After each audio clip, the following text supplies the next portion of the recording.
बिस्मिल्लाहिर्रहमानिर्रहीम। मैं हूं मोहम्मद बिलाल इफ्तिखार खान और आप देख रहे हैं स्ट्रेटेजिक एनालिसिस ग्रुप। आज हमारी खुशकिस्मती है, हमारे साथ मौजूद हैं डॉक्टर हसन फारूक मिशवानी, जो कि प्रोफेसर हैं इंटरनेशनल रिलेशन के, और उनकी स्पेशलाइजेशन, जो उनका पीएचडी का थीसिस है, वो वर्ल्ड पॉलिटिकल ऑर्डर के ऊपर है। आज का जो प्रोग्राम है वो अपनी सीरीज का पहला प्रोग्राम है, जिसमें हम 9/11 2001 के वाकयात के बाद जिस किस्म की आलमी सियासत ने जो है रुख इख्तियार किया, उस पर बात करेंगे। आप जानते हैं कि तकरीबन 91 के अंदर सोवियत यूनियन टूट गया, वाहिद अकलौती दुनिया की सुपर पावर की हैसियत से सामने आया। और बकौल पॉल रॉजर्स के, अमेरिका ने सोवियत यूनियन के टूटने के बाद जो अपना सबसे पहला ताकत का मुजाहरा किया, वो 1991 की गल्फ वॉर थी, जब अमेरिका से जहाज उड़े विदाउट टचिंग द ग्राउंड। उन्होंने इराक के ऊपर बॉम्बिंग की और फिर जापान के ऊपर से होते हुए दूसरी साइड से अमेरिका में अपनी बेसिस के ऊपर उतर गए। इस पूरे के पूरे ऑपरेशन के अंदर एक दफा भी जमीन को उन्होंने टच नहीं किया, बल्कि 3 दफा जो है उनको एयर के अंदर ही रिफिल किया गया। और इसी से फिर ग्लोबल रीच की जो है इस्लाह निकली। फिर हमने देखा कि 90s के अंदर जो है जो लिटरेचर अमेरिका की तरफ से आया, उसमें एक पैक्स अमेरिकाना की चाहत जो है, खासतौर पर रॉबर्ट केगन की जो ऑन पैराडाइज एंड पावर, उसके अंदर उसने जो लॉजिक दी, उसने कहा कि हमारे पास क्योंकि ताकत है, हम थ्रेट एलिमिनेट करेंगे, उसके बाद जो है हम काम करेंगे दुनिया के अंदर। तो एक हमें पता चला कि अमेरिका इस वक्त पावर पॉलिटिक्स को कैसे देख रहा है। फिर हमने देखा कि इराक के ऊपर सैंक्शंस लगी 1998 के अंदर ही। जो है project for new American century, new cons का एक थिंक टैंक था रिपब्लिकन्स का, जिसने कहा कि अमेरिका को अपने आप को और ज्यादा ताकत जो है हासिल करने के लिए और दुनिया के ऊपर कंट्रोल के लिए एक पर्ल हार्बर जैसा इंसिडेंट चाहिए। अनफॉर्चुनेटली 9/11 के जो वाकयात थे वो एक पर्ल हार्बर ही था, जिसके बाद अमेरिका ने बगैर किसी लिहाज के दुनिया में अपनी ताकत का इस्तेमाल किया। अफगानिस्तान के ऊपर कब्जा किया और 2003 के अंदर इराक के ऊपर झूठी इंटेलिजेंस के ऊपर कब्जा करके वहां पे आके बैठ गया। और इधर से फिर इसी ताकत के अंधे इस्तेमाल के बाद हमने देखा कि दुनिया के अंदर जो पहले अमेरिका की रिस्पेक्ट करती थी, आहिस्ता आहिस्ता, खास तौर पे मुस्लिम वर्ल्ड के अंदर, क्योंकि मुस्लिम ज्यादा विक्टिमाइज हुए। तो सर से हम बात करेंगे। सर, आप कैसे देखते हैं कि 9/11 के वाकयात के बाद जो वर्ल्ड ऑर्डर के अंदर तब्दीलियां आई, वो कौन से बड़े वाकयात थे जो प्रेजेंट वर्ल्ड ऑर्डर तक हमें लेके आए? जी बहुत शुक्रिया बिलाल साहब कि आपने मुझे एक अहम मौजू पे अपने प्रोग्राम का हिस्सा बनाया। आपने दुरुस्त फरमाया कि सोवियत यूनियन की एक्चुअली तो अगर आप देखें तो पैक्स अमेरिकना जो है उसकी जो बुनियादें हैं या उसकी जो जड़ें हैं वो वर्ल्ड वॉर टू के बाद ही स्टार्ट होना शुरू हो जाती है, जब ब्रेटन वुड्स सिस्टम आता है। यूनाइटेड स्टेट्स और इसकी जो यूरोपियन एलाइज हैं वो दुनिया को एक ग्लोबल इकोनॉमिक ऑर्डर जो है ना इंस्टीट्यूशनलाइजेशन के जरिए जो है ना वो उसकी तरफ लेके जाते हैं, जिसमें IMF, world bank, United nation, UN security council और इस तरह की बहुत सारी इंटरनेशनल ऑर्गेनाइजेशंस और ग्लोबल रिजीम्स जो कि दुनिया के ऊपर वेस्ट के इंटरेस्ट को प्रोटेक्ट करने के लिए बहुत फ्रंट फुट पे जाके वो काम करते रहे। तो पैक्स ब्रिटानिका जो है, आप ये कह सकते हैं कि जब पाउंड स्टर्लिंग को डॉलर ने रिप्लेस किया, तो that was the beginning of the PACS America. Okay, फिर आता है कि कोल्ड वॉर का एरा है, तो दो ब्लॉक्स होती हैं, एक तरफ यूनाइटेड स्टेट्स और दूसरी तरफ सोवियत यूनियन, और दोनों लीड करते हैं। बट बहुत जो इम्पोर्टेंट चीज है वो ये है कि 1950s में ही बर्ट्रैंड रसेल एक जो है ना वेस्टर्न स्कॉलर थे, उन्होंने ये कहा था कि सोवियत यूनियन जो है ये डिसइंटीग्रेट कर जाएगा बिकॉज ऑफ वेरियस रीजंस। और वो वेरियस रीजंस आर्म्स रेस और उनके यहाँ लिबर्टीज का ना होना और वो बहुत सारी चीजें।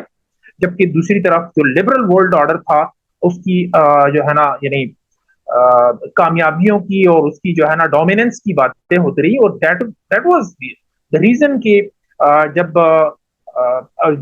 जो यूएस की सॉरी सोवियत यूनियन की डिसइंटीग्रेशन के बाद जो है ये कहा गया दी एंड ऑफ हिस्ट्री और इस तरह की जो चीजें और न्यू वर्ल्ड ऑर्डर की सारी बातें हुई।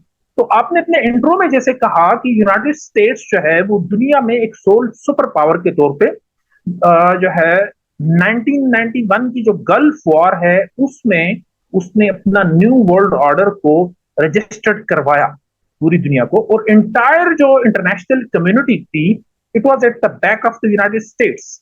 नो अदर सिंगल पावर, यानी ना तो कोई अकेली कोई ताकत, बल्कि यहां तक कहा जाता है कि पूरी दुनिया कलेक्टिवली यूनाइटेड स्टेट्स की मर्जी के खिलाफ या उनके इंटरेस्ट के बरखिलाफ कोई कदम दुनिया में नहीं ले सकती।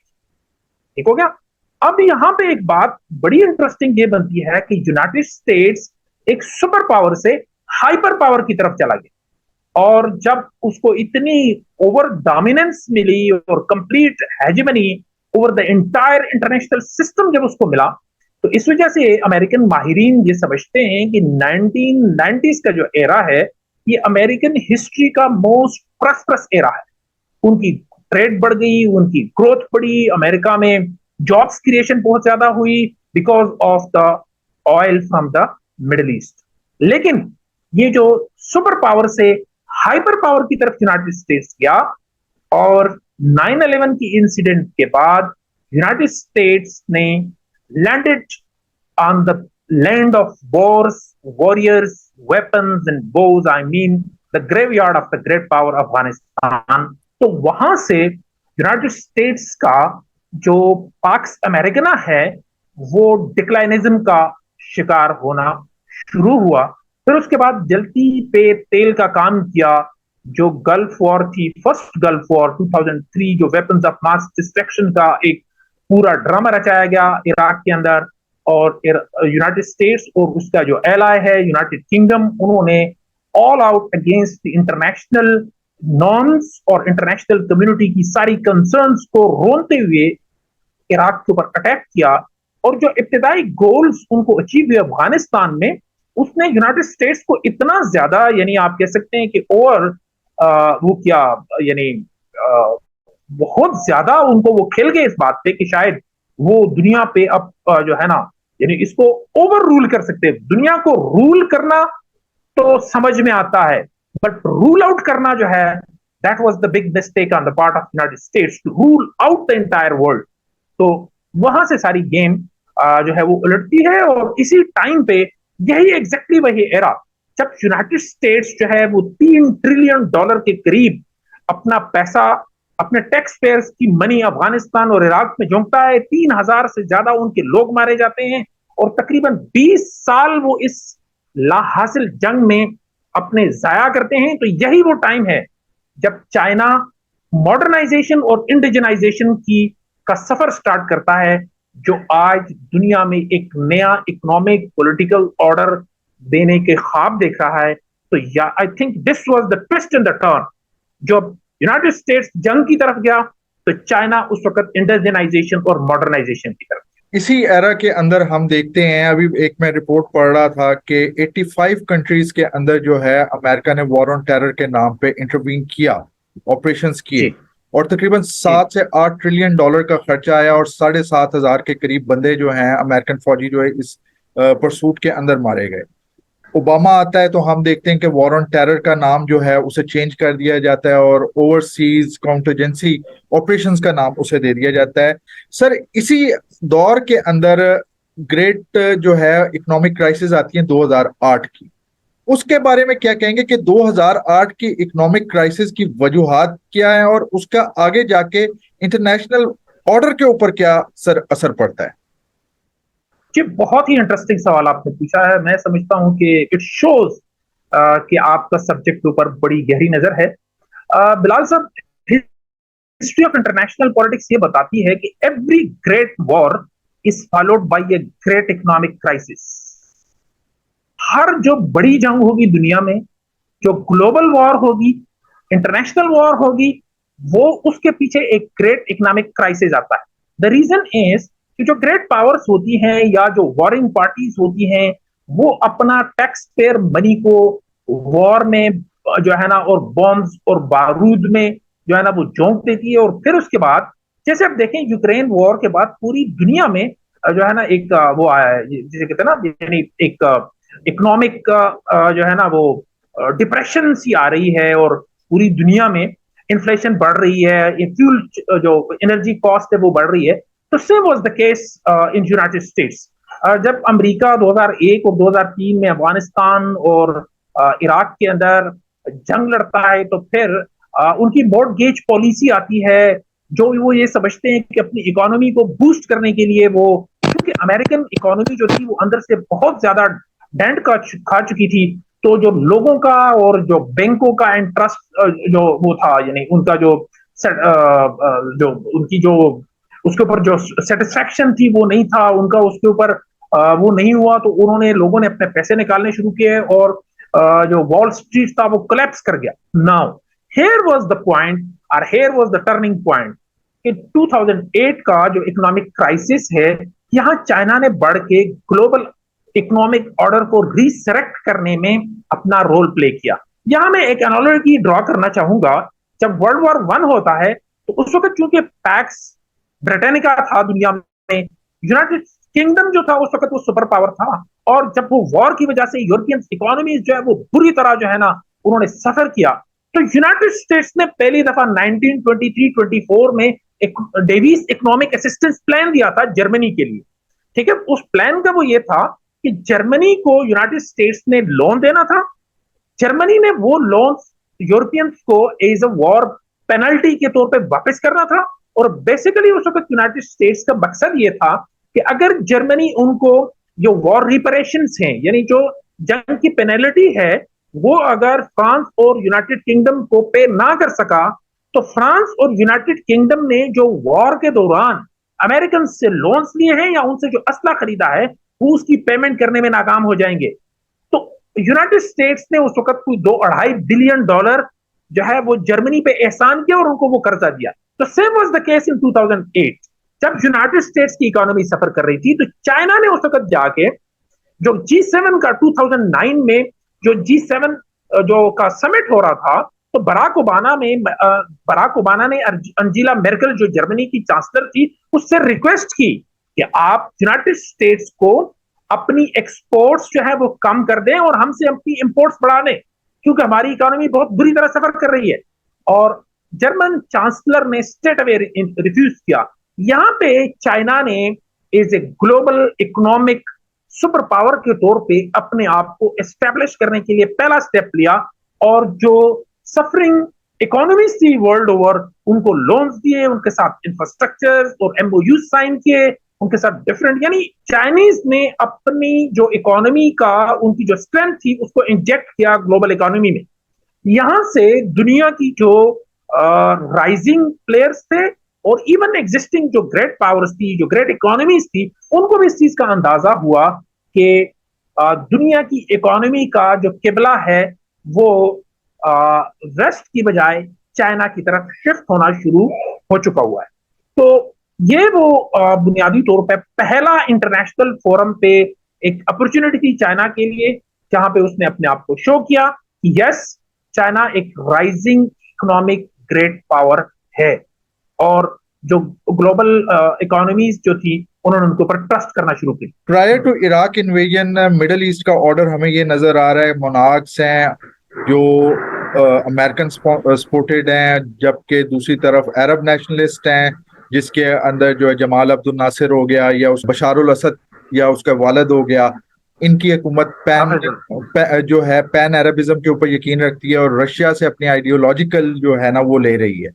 लेकिन इराक इन्वेजन के बाद हम देखते हैं कि एक नया एलिमेंट पैदा होता है कि अब एथनिक और सेक्टेरियन बुनियादों में हमें एक डिवाइड नजर आ रहा है कि ऊपर नॉर्थ के अंदर कुर्ड्स हैं, फिर आपके सुन्नीज आ जाते हैं, शियाज आ जाते हैं जो आपस में दस्ते गिरेबा हैं।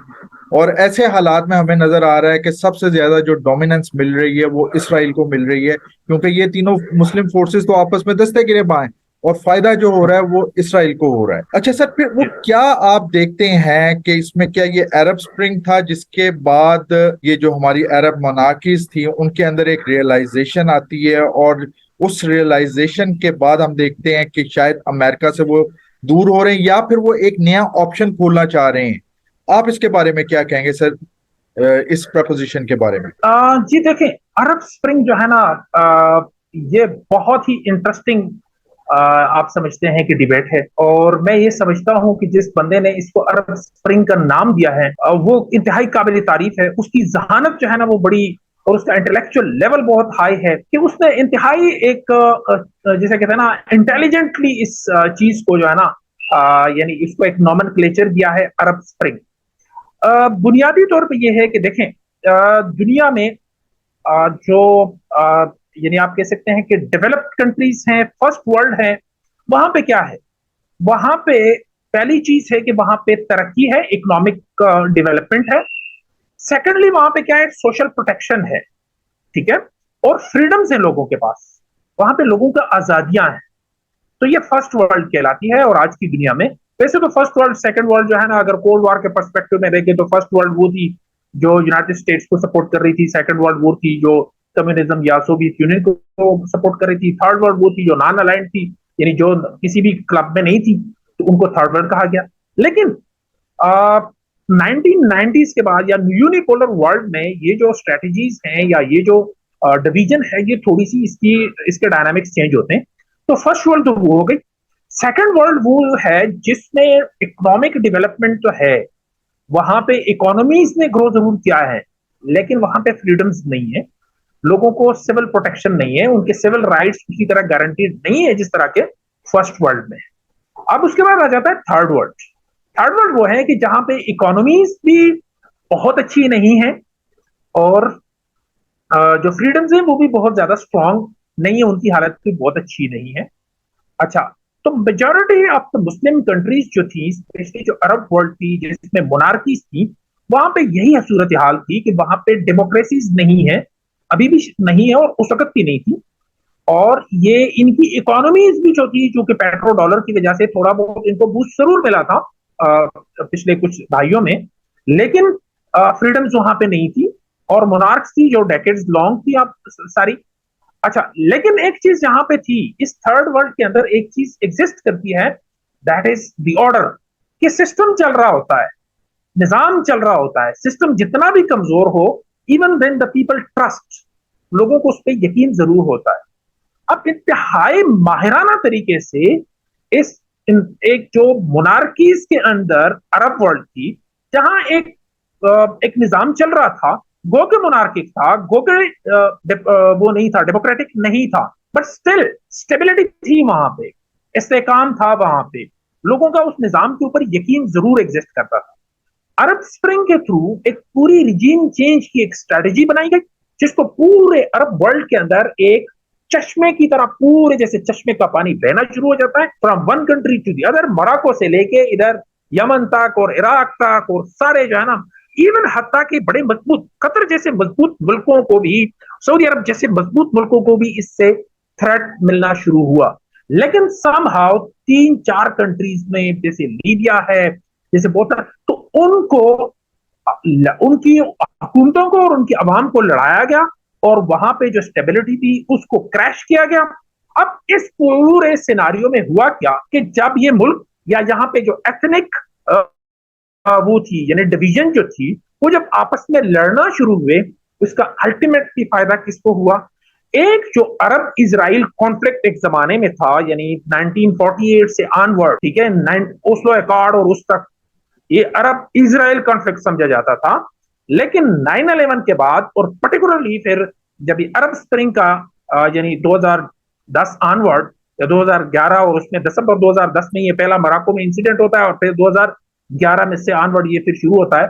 तो इस पूरे अरब इजराइल कॉन्फ्लिक्ट को बहुत स्मार्टली अरब ईरान या ईरान सऊदी अरेबिया या एथनिक आप उसको कह लें कि कहीं पे कुर्द हैं, कहीं पे हुतीज हैं, कहीं पे शिया है, कहीं पे सुन्नीज हैं, एक इनको आपस में लड़ा लुड़ू के और उस सारी जो अरब वर्ल्ड की स्टेबिलिटी थी, एक तो उसको क्रैश किया गया, और दूसरा इसराइल के खिलाफ जो जो कैपेबल पावर थी, ऑफ कोर्स कि वो सारी डेमोक्रेटिक नहीं थी, लेकिन उन सबको क्या किया गया? उनको तहस नहस किया गया, उनके निजाम को तहस नहस किया गया।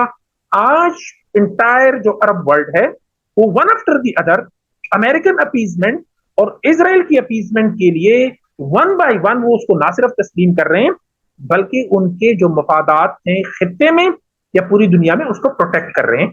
तो वो जो अरब इसराइल कॉन्फ्लिक्ट था उसको बहुत इंटेलिजेंटली अब पर्शियन गल्फ कॉन्फ्लिक्ट में कन्वर्ट कर दिया गया है, जहां दो एथनिक, वो जो है ना, एक तरफ ईरान और दूसरी तरफ सऊदी अरब, जो इन दोनों को लीड कर रहे हैं, इन दोनों आइडियोलॉजीज को आपस में लड़ाया गया। But again, thanks to the leadership of these two countries and specially Xi Jinping and China, जिन्होंने इनकी रिप्रोचमेंट के बारे में पिछले कुछ अरसे से कोशिशें हो रही हैं, और उसमें पाकिस्तान ने भी अपना कंट्रीब्यूट किया। तो थैंक्स की ये आपस में कॉन्फ्लिक्ट में, डायरेक्ट कॉन्फ्लिक्ट में नहीं गई। बट इसराइल को राइट नाउ किसी अरब स्टेट या इंटायर अरब वर्ल्ड से कोई थ्रेट नहीं। तो ये इस सारे उसका सिनारियो का आउटकम नहीं। लेकिन सर, यही अरब स्प्रिंग थी जिसने मजबूर किया इन मोनार्कीज को कि ये चाइना की तरफ देखें, क्योंकि वो जो एक डिपेंडेंसी थी सिक्योरिटी के हवाले से अमेरिका के ऊपर, वो काफी हद तक इनको चेंज। अच्छा सर, इसके बाद हम आते हैं कि जब हम अरब स्प्रिंग के एरा से निकलते हैं और हमें नजर आता है कि बातें होनी शुरू हो गई हैं अफगानिस्तान से विड्रॉ की, इराक से निकल जाता है America. In the mean while जो है ईरान की न्यूक्लियर डील भी हो जाती है। एक इंसिक्योरिटी यहाँ पे पैदा हो रही है अरब्स के अंदर, खासतौर पे जो सुन्नी अरब्स हैं उस डील के बाद से। फिर आ जाता है ट्रम्प, और ट्रम्प सर हमें नजर आ रहा है कि वो एक रेडिकल किस्म का बिजनेसमैन है, और वो बिजनेस के तरीके से, अपने कारोबार के तरीके से था, उसी तरीके से वो इंटरनेशनल पॉलिटिक्स को भी चलाना चाह रहा है। अब उसने बिल्कुल फोकस कर दिया है चाइना को, और हम देखते हैं कि ट्रेड वॉर शुरू हो गई है। सर, ट्रेड वॉर को आप कैसे एनालाइज करते हैं, और ट्रेड वॉर के अंदर जो आखिर में ट्रम्प को हथियार फेंकने पड़ते हैं अपने डेयरी और एग्री सेक्टर की वजह से, वो क्या इंडिकेशन दे रहे हैं चाइना और तब्दील होती हुई आलमी सियासत के हवाले से? अच्छा जी, अगेन ये बहुत ही इंटरेस्टिंग सवाल है। देखें, अगर आप इंटरनेशनल पॉलिटिक्स की जितने भी जो डेवलपमेंट्स हैं उन पे अगर आपकी नजर हो, तो देखें, ट्रंप का इलेक्शन कैंपेन का स्लोगन क्या था? America first. क्या? America first. इट शोज कि United States was externally not so viable to to dominate the entire world. Rather, the great power was so concerned कि वो अपने इंटरनल मामलात, यानी उन्होंने कहा कि बाकियों को छोड़ दो, अमेरिका फर्स्ट, अमेरिका पे तवज्जो दो। इसका मतलब ये हुआ कि पिंड का जो चौधरी है वो कमजोर हो गया और वो अपने घर की तरफ देखना शुरू हो गया है।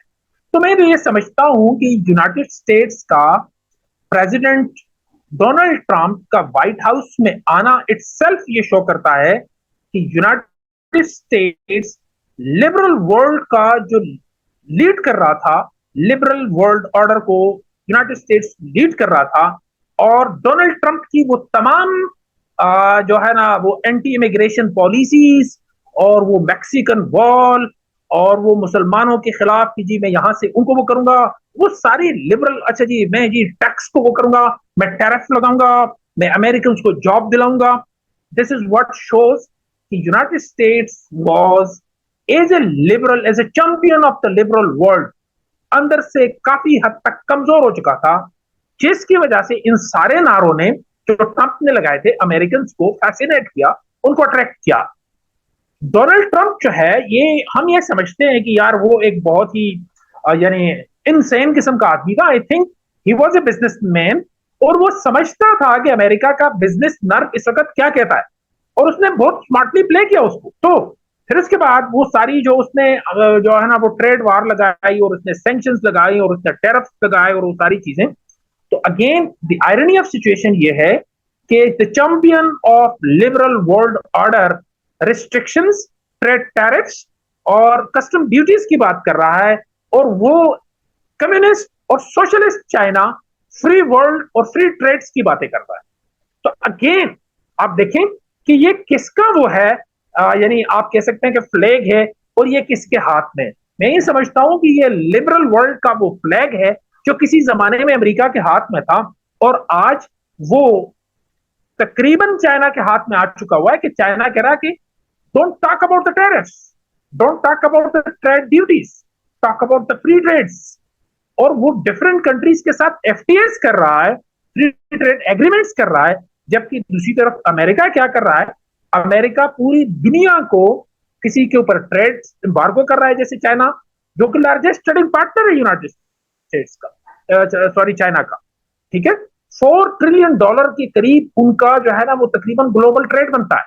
लेकिन अनफॉर्चुनेटली यूनाइटेड स्टेट्स को हर साल $1,000 बिलियन का ट्रेड डेफिसिट है चाइना के अगेंस्ट। अब उसको समझ नहीं आ रही कि भाई इस जो ट्रेड डेफिसिट है इसको कम कैसे किया जाए। तो उसके पास एक ही वो फिलहाल उसको नजर आ रहा है कि जी अगर आप इनको टैरिफ ड्यूटीज लगा दें, इनके ऊपर कोई सेंक्शंस लगा दें, इनके ऊपर कोई कस्टम ड्यूटीज लगा दें, तो तब जाके शायद हम इसको कम कर सकें। तो आई थिंक ये इटसेल्फ अमेरिकन इकोनॉमी की दिगरगू सूरत हाल की रिफ्लेक्शन है। उनके अंदर जो एब्जॉर्प्शन कैपेसिटी है वो उतनी नहीं है, अमेरिकन की जो बाइंग पावर है वो इतनी नहीं है, उनकी जो परचेजिंग पावर पैरिटी है वो तो आज से तकरीबन 2014 में जाके यूनाइटेड स्टेट्स को चाइना ने सुपरसीड कर लिया था उसने। तो वो सारे इंडिकेटर्स हैं कि जो अमेरिकन इकोनॉमी की डिक्लाइनिंग को शो कर रहे हैं, और अमेरिकन हेजेमोनिक डिजाइन जो हैं उनके काफी हद तक, यानी आपने उसको फेलियर का वर्ड शायद बहुत ज्यादा वो हो जाए, लेकिन मैं उसको कमजोरी जरूर कहूंगा। अब वो क्या कर रहे हैं कि दुनिया में वो जो है ना वो बिल्ड बेटर वर्ल्ड वाला वो कभी कर रहे हैं, कभी वो मिडिल ईस्ट इंडिया को जो है ना वो इकोनॉमिक कॉरिडोर की बातें कर रहे हैं, और कभी वो मतलब डिफरेंट वो स्ट्रेटजीज कर रहे हैं। लेकिन फैक्चुअली ये है कि Europeans are not happy from the United States, क्योंकि यूनाइटेड स्टेट्स ने यूक्रेन के अंदर जो है ना यूरोपियंस को कुर्बानी का बकरा बनाया। उनकी इकोनॉमीज बहुत ज्यादा सफर कर रही हैं, और इस पूरे वॉर का मैंने 2022 में एक यूरोपियन कॉन्फ्रेंस में ये बात कही थी, वहां पे स्वीडन के जो है ना वो फॉरेन सेक्रेटरी भी बैठे हुए थे। मैंने उनसे पूछा कि don't you think that all this mess is serving the American military industrial complex. तो वो कभी मिलिट्री इंडस्ट्रियल कॉम्प्लेक्स के जरिए अपनी इकोनॉमी को रिवाइव कराना चाह रहे हैं, और कभी मतलब डिफरेंट वो टैक्टिक्स यूज कर रहे हैं, बट पुलों के नीचे से वो कहते हैं ना कि काफी सारा पानी बह चुका है। सर फाइनल क्वेश्चन की तरफ आऊंगा। सर 9/11 22 साल हो गए हैं, इन 22 साल को आप कैसे देखते हैं, और आप इन 22 सालों के अंदर क्या अमेरिका ने कुछ पाया या खोया, दुनिया ने क्या खोया क्या पाया? Sir your comment. अच्छा, दुनिया ने तो देखें, दुनिया ने बहुत कुछ खोया। सबसे बड़ी चीज ये है कि देखें अफगानिस्तान के अंदर लाखों लोग जो है ना वो लुकमा अजल बने, जंग का शिकार हुए। इसी तरह दूसरा इराक के अंदर हुए। पूरी दुनिया में देखें न्यू फॉल्ट लाइंस जो है ना वो आई, जहां पे वेस्ट के अंदर और पूरी दुनिया के अंदर एक ग्लोबलाइजेशन का कॉन्सेप्ट बड़ा तेजी से आगे जा रहा था, वहां डी ग्लोबलाइजेशन हो रही है, इंटायर ग्लोबलाइजेशन की बातें हो रही हैं, वेस्ट और रेस्ट की बातें हो रही हैं, इस्लाम वर्सेस रेस्ट की बातें हो रही हैं, द वेस्ट वर्सेस इस्लाम की बातें हो रही हैं। तो ये सारा मैं समझता हूँ। फिर उसके अलावा जो वो है, यानी आप जो कह लें कि करप्शन पूरी दुनिया में, इमिग्रेशन कितनी ज्यादा हुई है, आईडीपीज और जो है ना दूसरे इस तरह के बहुत ज्यादा वो हुए। तो ओवरऑल मैं ये समझता हूँ कि आज की जो मॉडर्न ग्लोबलाइज वर्ल्ड है, अगर इसमें पीसफुली रहा जाए, तो मैं ये समझता हूँ कि टेक्नोलॉजी के बेस के ऊपर पूरी दुनिया से गुर्बत को मिटाया जा सकता है, पूरी दुनिया से लॉलेसनेस को मिटाया जा सकता है, पूरी दुनिया से जहालत और लाइल्मी को मिटाया जा सकता है, ग्लोबल हेल्थ इश्यूज को जो है ना एड्रेस किया जा सकता है, ग्रीन इकोनॉमीज और ग्रीन एनर्जी की बातें की जा सकती हैं, और न्यू वर्ल्ड ऑर्डर जो है वो that should not be sitting on the heap of weapons, it should be from the olive branch, it should be from the green tree. Sir बहुत बहुत शुक्रिया। वो कहते हैं कि जब जो ताकत होती है वो एक रिस्पॉन्सिबिलिटी भी होती है, और बड़े कहते हैं कि ताकत का इस्तेमाल जो होता है ताकतवर की सबसे बड़ी कमजोरी होती है, और यही कमजोरी जो है उसको नीचे की साइड पे लेके जाती है। 9/11 के बाद जिस किस्म की ताकत इस्तेमाल की गई, इसमें कोई शक नहीं कि 3,000 बंदे जो वर्ल्ड ट्रेड सेंटर में ना हक जाँ बहक हुए, बहुत बड़ा लॉस था। लेकिन उसके बाद जिस किस्म का रिएक्शन दिखाया गया, और खास तौर पे जिस तरीके से एक हंसते बसते दुनिया में चौथे नंबर पे तेल के प्रोड्यूसर इराक के साथ जो कुछ किया गया, और फिर इस वॉर ऑन टेरर के नाम पे जिस तरीके से हमने लिबिया को तबाह होते हुए, कजाफी को जाते हुए देखा, और इसी तरीके से सूडान को डिवाइड होते हुए देखा, इंडोनेशिया को डिवाइड होते हुए देखा। इसने रिसेंटमेंट पैदा की और वो सीरिया को लोग जो देख ले, हंसता बसता मुल्क सीरिया जो है वो खंडरात बन गया। खंडरात में बन गया। तो बेसिकली अगर 9/11 को जहां पे एक अमेरिका को अपने आप को शो करने के, अपनी ताकत शो करने का मौका मिला, तो उस ताकत के शो ने वो डेटरेंस भी खत्म कर दिया, वो ताकत कम कर दी, जिसकी वजह से 2008 की क्राइसिस के अंदर हमने चाइना को आगे बढ़ते हुए देखा। अरब स्प्रिंग के बाद हमने उन पुराने सेकेंड वर्ल्ड वॉर के जमाने से उन अरबों को जो कि अमेरिका के साथ खड़े होते थे, उनको भी अल्टरनेट सिक्योरिटी के लिए चाइना की तरफ जाते हुए देखा। और सबसे बढ़ के ये कि एक वो वक्त आ गया कि आज हम देख रहे हैं कि अफ्रीका के अंदर माली, बुर्किना फासो वगैरह जो है, नाइजर जो है, उसके अंदर हमें वेस्ट के खिलाफ एक नफरत और बगावत नजर आ रही है। दूसरी तरफ ब्रिक्स के अंदर लोग भाग भाग के आना चाह रहे हैं क्योंकि ग्लोबल साउथ समझता है कि नॉर्थ उसको वो हक नहीं दे सका जो उसका राइट बनता था। इसीलिए हम देख रहे हैं कि वो जो एक डिवीजन थी दुनिया के अंदर, यूनिपोलैरिटी ने एक किया, लेकिन अब वो मल्टीपोलैरिटी की तरफ जा रही है। अगले प्रोग्राम तक के लिए मुझे मोहम्मद बिलाल इफ्तिखार खान को इजाजत दीजिए। अस्सलाम वालेकुम व रहमतुल्लाहि व बरकातुहू। Support Strategic Analysis Group by subscribing the channel and liking the video.